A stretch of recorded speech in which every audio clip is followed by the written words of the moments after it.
Okay, I'm going to record the question number one, the ambiguity of a variant of uncertain significance. So when a person undergoes genetic testing, they often expect to find a definitive answer about their genes. So due to their clinical ambiguity, the variant of uncertain significant result create a challenge for us and for patient also. So we're struggling in interpreting that VOS result and explain them to the patient without established clinical guidelines. So to overcome this obstacle, there have been strategies have been put forward for addressing the variant of uncertain significance. So we implement these strategies often to manage the variant of unknown uncertain significant. So this will include, for example, collaboration between genetic expert and functional study of the genes, and also long-term monitoring. So in terms of collaboration with genetic expert, this can help the participant gain a deep understanding of the nature and the potential implication of the VOS result, and also guide the researcher in making informed decisions.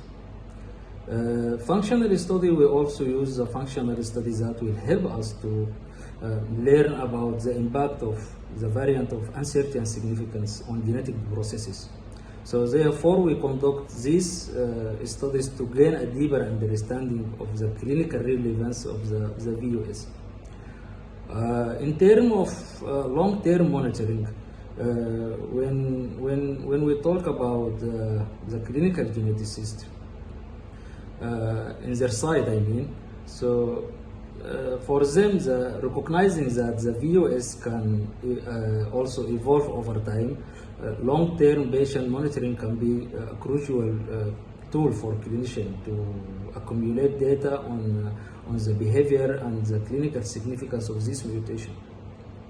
Because here we are dealing with a huge information that should be filtered. So this data should be filtered carefully, and because the more data or the more information you have, that means the more filtration process will be subjected to your data or your specific sequence.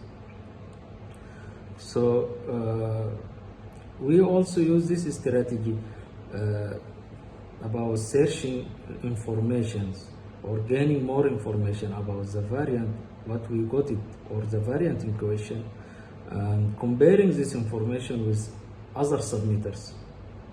So comparing and before submitting the information, what you got it to the relevant databases,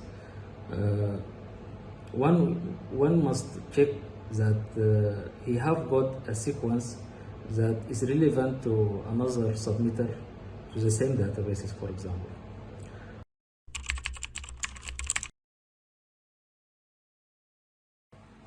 So I'm going to answer the question number two.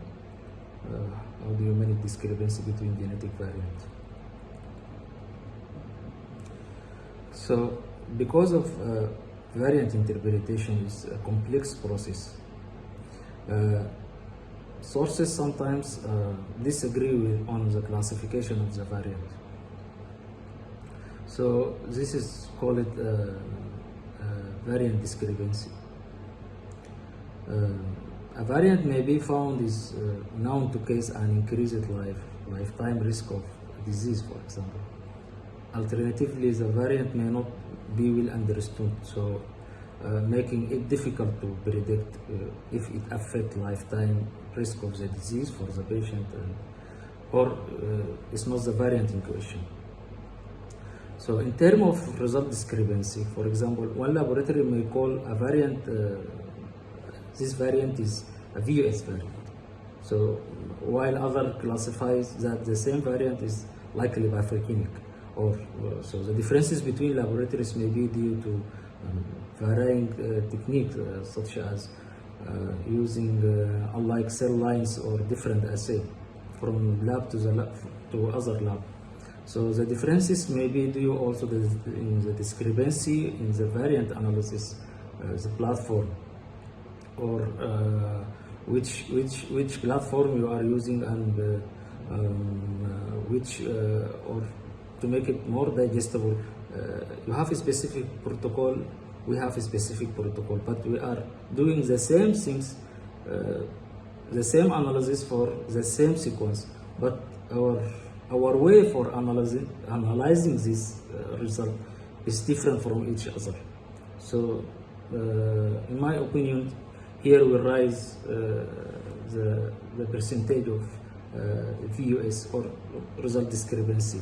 If I got it as VUS from my lab as the result as VUS, and the result is coming from your lab as likely pathogenic or pathogenic. So there have been several steps have been taken to resolve the conflict in the report. So in order to provide further resource to aid in addressing variant discrepancy. This include, for example, a centralized database and support from the genetic testing laboratories in the term of sharing research and collaborating with each other.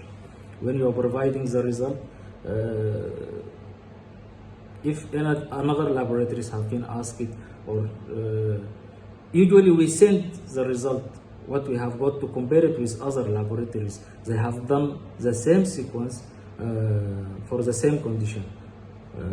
So by sharing the information, also one can avoid the point of missing information or the discrepancy in the result.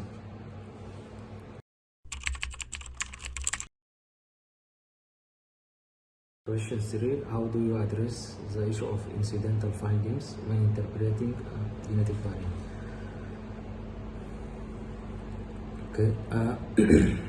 Incidental findings in the genome means that the genomic variant of potential medical relevance are unrelated to medical reason for ordering the test.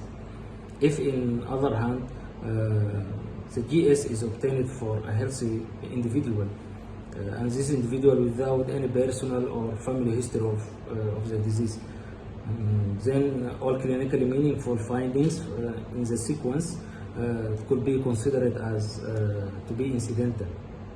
In fact, when patient or a researcher presented with an incidental variant, a comprehensive and individualized clinical evaluation should be performed by a multidisciplinary team of experts. And this is even if the patient are completely symptomatic, or then each individual variant finding should have a disease-specific evaluation. So in order to determine the best approach to long-term management, and also to identify the need for family cascade based targeted variant testing, for example. So this includes the planning for both patient and variant follow-up, because variant reclassification can change the medical management recommendation. So this means that the variant is subjected to reclassification. When we say reclassification, that means the variant previously have been classified as, for example, as VUS, but after 6 months or approximately, just say 1 year, because the patient is following up with you, if you check or if you search for the same variant again, you will have find that the variant have been already reclassified as likely pathogenic, for example, or pathogenic. Then taking all these informations together and coming to the point of patient consent and communication.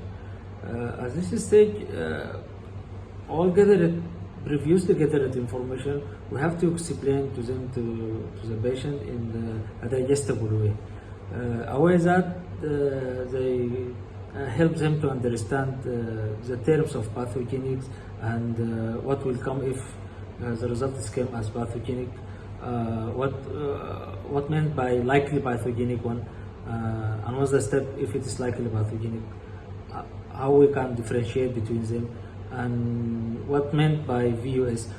So explaining all this variant or the classification of the variant and the process of reclassifications. So just we have to involve them, or actually we involve the patient somewhat more with more information to be interacted with.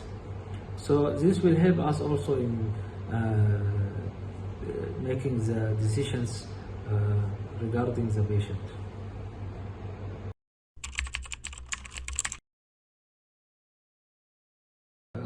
Question number 4: what role does artificial intelligence may play in improving the accuracy and speed of variant interpretation? AI-assisted variant interpretation is just a tool that will help us in identifying the pattern in the data that are either too complex for our human brain to handle it, or to identify, or even identifying them, or that information easy also to miss. So allowing them to be more accurate and efficient. However, this AI need a large data of non-pathogenic and non-benign and also likely pathogenic also variant to be found in the data. So in short, it is just a process of comparison of our information coming from the genome compared to previously submitted database. So, so this is rapidly growing, submitting more information, having more sequence. So the more sequence you have, the more need for the AI for predicting whatever you are looking for, because here the things become like complicated process. So there is a huge use, and there is also a huge demand on the near future that the AI can uncover, or that point of the sequence that still have been before, like there is no information regarding that specific location. For example, the splicing region of mRNA and exon junction, there are a few. So there are a few regions per each exon that are potential to be a causative mutation for the specific disease. So our brain cannot predict based on this information provided. So here the AI can help us in predicting this issue. Also, AI can extract more information from the existing data. For example, allele frequency population. That model is an excellent example for extracting more information regarding your studied population, or the population in question. There is also several use and benefit from the AI in the variant interpretation. For example, the high throughput cellular assay is just an experiment that are designed to evaluate the functional consequence of a large number of variants at once. So, but over relying on the artificial intelligence, on the variant interpretation, or even in the medical settings also. So I always encourage the idea of testing what scientific knowledge and also what data you have behind those techniques. So what data you have behind them before you are going to take them or even to perform them. So this is about over relying on the artificial intelligence.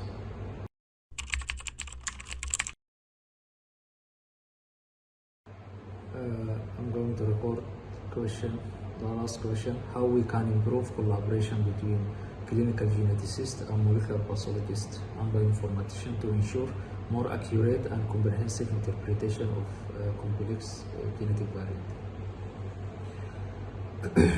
Okay, so the collaboration between clinical geneticists and molecular pathologists and bioinformaticians are a crucial area for solving so many issues that might be arise due to missing information from one of these disciplines. So nowadays it is somewhat rarely to find an institution that have a clinical geneticist and have molecular pathologists and bioinformaticians, and also you need the NGS interpreter in order to interpret and give an accurate result.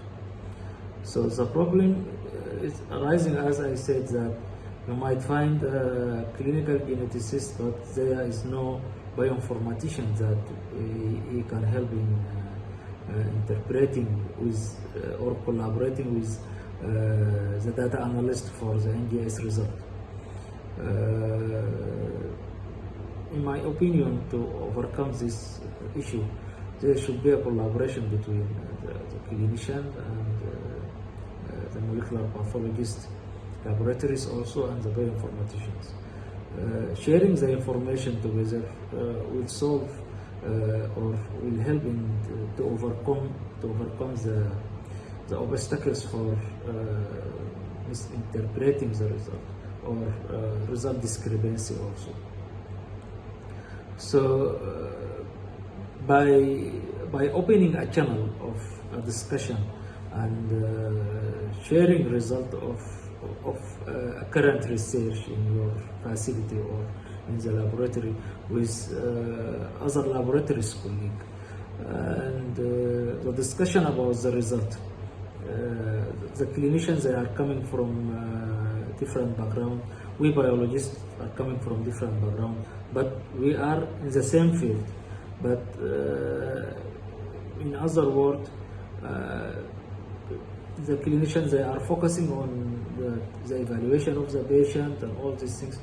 We are focusing on the effect of mutation or the effect of the mutation on the prospective phenotype.